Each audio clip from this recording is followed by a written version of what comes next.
आदर्श बहू। एक सेठ था, उसके 7 बेटे थे। उन 7 में 6 का विवाह हो चुका था। अब 7वें बेटे का विवाह हुआ। उसका विवाह जिस लड़की से हुआ वह अच्छे समझदार माँ बाप की बेटी थी। माँ बाप ने उसको अच्छी शिक्षा दी हुई थी। उस घर में सबका भाव अच्छा था। 7 भाई होने पर भी सभी एक साथ रहते थे। एक विलक्षण बात ये थी, घर की रसोई स्त्रियां ही बनाती थीं। कोई रसोइया नहीं था। स्त्रियां स्वयं रसोई बनाती हैं तो वे पति पुत्र, सास ससुर आदि को प्रेम से भोजन कराती हैं। परंतु रसोइया रसोई बनाता है तो वह मजदूरी करता है। दूसरा न खाए अथवा कम खाए तो सोचता है कि रोटी थोड़ी बनानी पड़ेगी, आफत मिटी। घर में 6 जेठानियां थीं और सुबह शाम बारी बारी से रसोई बनाया करती थीं।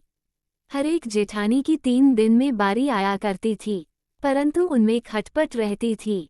कोई बीमार हो जाए तो दूसरी कहती कि मेरी बारी में तूने रसोई नहीं बनाई, फिर तेरी बारी में मैं क्यों बनाऊं। छोटी बहू आई तो उसके भीतर बहुत उत्साह था। वह एक दिन स्नान करके शुद्ध वस्त्र पहनकर पहले ही रसोई में जा बैठी। जेठानी ने देखा तो कहा कि बहू, तू रसोई क्यों बनाती है? रसोई बनाने के लिए हम कम हैं क्या? फिर भी छोटी बहू ने बड़े प्रेम से रसोई बनाई और सबको भोजन कराया। सब बड़े प्रसन्न हुए कि आज छोटी बहू ने बहुत बढ़िया रसोई बनाई। सभी भाइयों के अलग अलग कमरे थे। दिन में सास छोटी बहू के कमरे में गई और उससे कहा कि बहू, तू सबसे छोटी है, इसलिए सब तेरे से लाड़ प्यार रखते हैं। तू रसोई क्यों बनाती है? तेरी 6 जेठानियां हैं। छोटी बहू बोली, मां जी, कोई भूखा अतिथि घर आ जाए तो उसको आप अन्न क्यों देते हो? सास बोली, बहू, इससे बड़ा पुण्य होता है। घर में कोई भूखा आ जाए तो उसको भोजन कराना गृहस्थ का खास धर्म है। उससे तृप्ति होती है, सुख मिलता है तो देने वाले को पुण्य होता है। छोटी बहू बोली, दूसरों को भोजन कराने से पुण्य होता है तो क्या घर वालों को भोजन कराने से पाप होता है? मकान आपका, अन्न आपका, बर्तन आपके, सब चीजें आपकी हैं। मैं थोड़ी सी मेहनत करके रसोई बनाकर खिलाऊं तो मेरा पुण्य होगा कि नहीं होगा? सब भोजन करके तृप्त होंगे, प्रसन्न होंगे तो इससे कितना लाभ होगा। इसलिए मां जी, आप रसोई मेरे को बनाने दो। मैं बैठी बैठी करूंगी भी क्या? कुछ मेहनत करूंगी तो शरीर भी ठीक रहेगा, स्वास्थ्य ठीक रहेगा। सास ने ये बातें सुनी तो मन को सोचा कि बहू बात ठीक कहती है। हम इसको सबसे छोटी समझते हैं, पर इसकी बुद्धि बहुत अच्छी है। दूसरे दिन सुबह जल्दी ही सास रसोई बनाने बैठ गई। बहुओं ने देखा तो बोली, मां जी, यह आप क्या करती हो? रसोई बनाने वाली बहुत हैं, आप परिश्रम क्यों करो? सास बोली, तुम्हारी अवस्था छोटी है, पर मेरी अवस्था बड़ी है। मेरे को जल्दी मरना है। मैं अभी पुण्य नहीं करूंगी तो फिर कब करूंगी? बहुएं बोली, इसमें पुण्य क्या है? ये तो घर का काम है। सास बोली, घर का काम करने से पाप होता है क्या? जब भूखे व्यक्तियों को, साधुओं को, ब्राह्मणों को भोजन कराने से पुण्य होता है तो क्या घर वालों को भोजन कराने से पाप होता है? उल्टे इसका तो व्यक्तिगत पुण्य होता है। घर की चीज सब घर वालों की होती है, इसलिए दान पुण्य करने से सबको पुण्य होता है। परंतु खुद मेहनत करके रसोई बनाई जाए तो अकेले रसोई बनाने वाले को पुण्य होता है। हम बड़े बूढ़े अभी पुण्य नहीं करेंगे तो फिर कब करेंगे? सास की बातें सुनकर सब बहुओं के भीतर उत्साह हुआ कि इस बात का हमने ख्याल ही नहीं किया कि घर का काम करने से, भोजन बनाकर सबको खिलाने से भी पुण्य होता है। ये युक्ति बहुत बढ़िया है। अब जो बहू पहले जग जाए, वही पहले रसोई बनाने बैठ जाए। आपस में खटपट होने लगी। एक कहती कि रसोई मैं बनाऊंगी, दूसरी कहती कि मैं बनाऊंगी। सेठ के पास ये बात पहुंची तो उसने कहा कि सब अपनी बारी बांध लो और अपनी अपनी बारी में रसोई बनाओ। पहले जब रसोई तू बना, ये भाव था, तब 6 बारी बंधी थी। अब मैं बनाऊं, ये भाव हुआ तो 8 बारी बंध गई। 2 और बढ़ गए, सास और छोटी बहू। काम करने में तू कर, इससे काम बढ़ जाता है और आदमी कम हो जाते हैं, पर मैं करूं, इससे काम हल्का हो जाता है और आदमी बढ़ जाते हैं। धनी आदमी घर के काम धंधे के लिए नौकर रखते हैं। नौकर कोई साधु सन्यासी थोड़े ही होता है। उसका भी अपना कुटुंब होता है। वो अपने घर का भी काम करता है और आपके घर का भी काम करके पैसे ले जाता है, परंतु आप अपने घर का भी काम नहीं कर सकते और बड़े कहलाते हो। आप बड़े हुए कि नौकर बड़ा हुआ। छोटी बहू ने सोचा कि अब तो चौथे दिन बारी आती है, क्या किया जाए। घर में आटा पीसने की पुरानी चक्की पड़ी थी। वो उसको अपने कमरे में ले आई और आटा पीसना शुरू कर दिया। मशीन की चक्की का आटा गरम होता है और गरम गरम ही बोरी में भर देने से जल जाता है, जिससे उसकी रोटी स्वादिष्ट नहीं होती। परंतु हाथ से पीसा गया आटा ठंडा होता है और उसकी रोटी स्वादिष्ट होती है। छोटी बहू ने हाथ से आटा पीसकर उसी से रोटी बनाई तो सब कहने लगे कि आज तो फुलके का जायका बड़ा विलक्षण है। सास ने छोटी बहू के पास जाकर कहा कि बहू, तू आटा क्यों पीसती है? अपने पास पैसों की कमी नहीं है, भगवान ने बहुत दिया है। बहू ने कहा, मां जी, भले ही पैसा बहुत हो, पर आटा तो रोजाना मैं ही पीसूंगी। हाथ से आटा पीसने से शरीर ठीक रहता है, व्यायाम स्वस्थ हो जाता है, बीमारी नहीं आती, वैद्यों डॉक्टरों के चक्कर नहीं काटने पड़ते। दूसरी बात, रसोई बनाने से भी ज्यादा पुण्य आटा पीसने का है। रसोई चाहे कोई बनाए, आटा तो मेरा पीसा हुआ ही सब खाएंगे। सास ने और जेठानियों ने ये बातें सुनी तो विचार किया कि छोटी बहू ठीक बात कहती है। उन्होंने अपने अपने पतियों से कहा कि घर में चक्की ले आओ, हम सब आटा पीसेंगी। सब चक्की ले आए। सभी चक्की में रोजाना 2-2.5 सेर आटा पीसने लगी। आटा अधिक हो गया, अब अधिक आटे का क्या करें? छोटी बहू ने कहा कि अपनी दुकान में आटे की बिक्री कर दो। छोटी बहू की बात सबने मान ली कि ये जो कहती है ठीक कहती है। अब छोटी बहू विचार करने लगी कि आटा पीसने का काम तो मेरे हाथ से गया, अब क्या करूं? घर में कुआं था, रोजाना सुबह एक नौकर पानी भरने के लिए आता था। छोटी बहू ने सुबह जल्दी उठकर स्नान करके कुएं से सब पानी भर दिया। नौकर आया तो उसने देखा कि सब बर्तनों में पानी भरा हुआ है। वह बैठ गया। सेठ आया तो बोला कि बैठा क्यों है, पानी क्यों नहीं भरता? नौकर बोला, आप देखो, सब पानी पहले से ही भरा हुआ है, मैं क्या करूं? सेठ बोला कि पता लगाओ, पानी किसने भरा? सास ने छोटी बहू के पास जाकर कहा, बहू, पानी तूने भरा। बहू बोली, मां जी, आप चुप रहो, बोलो मत। आपके बोलने से मेरी कमाई चली जाती है। आपने वैशाख महात्म्य सुना है कि नहीं? वैशाख के महीने में पानी पिलाने का बड़ा महात्म्य है। पानी पिलाने का जितना पुण्य है, उतना अन्न देने का नहीं है, क्योंकि अन्न तो दिन में 1-2 बार खाते हैं, पर पानी दिन में कई बार पीते हैं। पानी से स्नान करते हैं, कुल्ला करते हैं, हाथ पैर धोते हैं। पानी ज्यादा काम में आता है।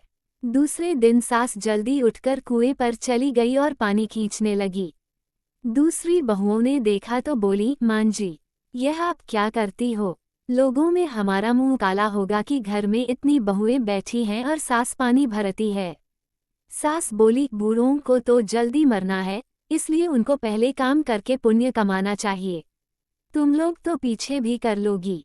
अब सब बहुओं ने भी पानी भरना शुरू कर दिया। सेठ ने देखा तो कहा कि नौकर निकम्मा बैठा है, इसको छुट्टी दे दो। ये बात छोटी बहू ने सुनी तो वह सास के पास गई और बोली, मेरी प्रार्थना सुनो, पिताजी से कहो कि नौकर को छुट्टी न दें। ये गृहस्थी आदमी है, बेचारे की कमाई होती है, इसको छुट्टी न देकर दूसरे काम में लगा दें। इस बात का सास पर असर पड़ा कि छोटी बहू का कितना अच्छा भाव है, ये कितनी समझदार है। अब छोटी बहू ने विचार किया कि रसोई भी सब बनाने लगी, आटा भी सब पीसने लगी, पानी भी सब भरने लगी, अब मैं क्या करूं? घर में जूठे बर्तन मांजने के लिए एक नौकरानी आया करती थी। छोटी बहू राख लेकर कोने में बैठ गई और अपने सब बर्तन मांज दिए। नौकरानी दूर बैठी थी। सास ने देखा तो बोली, बहू, विचार तो कर, बर्तन मांजने से तेरा गहना घिस जाएगा, कपड़े खराब हो जाएंगे, फायदा क्या होगा? छोटी बहू बोली, मां जी, ऐसी बात नहीं है, आप चुप रहो। सास बोली, बता तो सही, क्या बात है? बहू बोली, मां जी, जूठन उठाने का बड़ा महात्म्य है। आपने महाभारत में कथा नहीं सुनी? पांडवों ने यज्ञ किया तो सबसे पहले भगवान श्री कृष्ण का पूजन हुआ। उन्हीं भगवान श्री कृष्ण ने सबकी जूठी पतले उठाने का काम किया। जितना छोटा काम होता है उतना ही उसको करने का ज्यादा महात्म्य होता है। अगर जूठन उठाने का ज्यादा महात्म्य नहीं होता तो भगवान ये काम क्यों करते। दूसरे दिन सास बर्तन मांजने के लिए बैठ गई तो छोटी बहू ने कहा, मां जी मेरी बात सुनो, इस थाली कटोरी गिलास पर तो मेरा हक लगता है, क्योंकि ये मेरे पतिदेव के हैं, अतः इनको मैं मांजूंगी। सास बोली, जा, तेरा पति पीछे है, मेरा बेटा पहले है, इसलिए मैं मांजूंगी। इस तरह बर्तन मांजने के लिए खटपट होने लगी। आखिर सब बहुओं ने बर्तन मांजने शुरू कर दिए। छोटी बहू विचार करने लगी कि अब मैं क्या काम करूं। सुबह रोजाना झाड़ू लगाने के लिए नौकर आया करता था।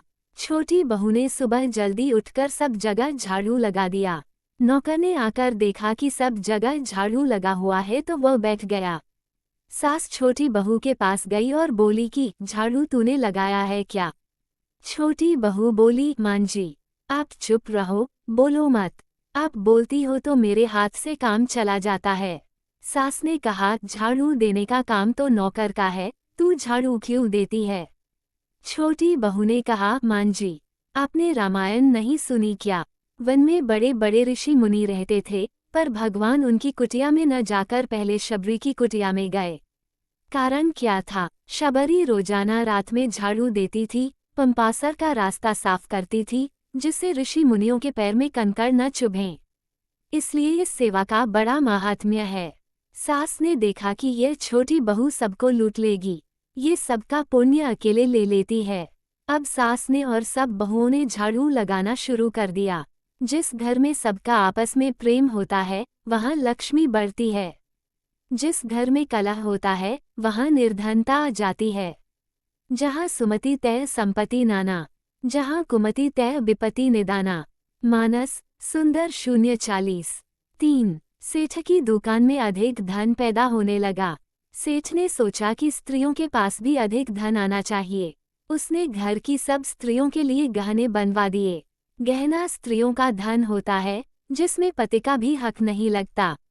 अब छोटी बहू ससुर से मिले गहने लेकर बड़ी जेठानी के पास गई और बोली कि आपके लड़का लड़की है, उनका विवाह करोगी तो गहना बनवाना पड़ेगा। मेरे तो अभी कोई लड़का लड़की है नहीं, इसलिए इन गहनों का मैं क्या करूंगी।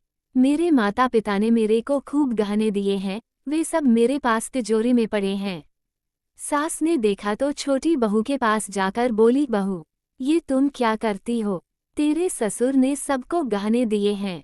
छोटी बहू बोली, मां जी आप चुप रहा करो, आपको कोई बात कहना तो गांव में हल्ला करना है। काम धंधा करने से पुण्य होता है तो क्या दान करने से पाप होता है। वस्तु देने का तो बड़ा पुण्य होता है। सास को बहू की बात लग गई। वह सेठ के पास गई और बोली, आपके नौकरों को मैं धोती साड़ी दूंगी। सेठ बहुत राजी हुआ कि पहले नौकरों को कुछ देते थे तो ये लड़ पड़ती थी, पर अब कहती है कि मैं दूंगी। अब सास भी दूसरों को वस्तुएं देने लगी, बहुएं भी वस्तुएं देने लगीं। घर में वस्तुएं हो गईं ज्यादा और आदमी हो गए कम। पुण्य के दो ही काम हैं, काम धंधा खुद करना और वस्तुएं दूसरों को देना। ये दो काम होने लगे तो घर में खटपट मिट जाए, शांति हो जाए। दूसरे लोग भी सोचते हैं कि कन्या देनी हो तो ऐसे घर में दो जिससे वह सुख पाए, कन्या लेनी भी हो तो ऐसे घर की लो जिससे हमारे घर में भी सुख शांति रहे। साधु भी ऐसे घरों की भिक्षा लेना चाहते हैं। गीता में कहा गया है, यद्यदचरति श्रेष्ठस्तत्तदेवेत्रो जन स यत्प्रमाण कुरुते लोकस्तदनुवर्ते। 3:21। श्रेष्ठ मनुष्य जो आचरण करता है दूसरे मनुष्य वैसा वैसा ही आचरण करते हैं। वह जो कुछ प्रमाण कर देता है दूसरे मनुष्य उसी के अनुसार आचरण करते हैं।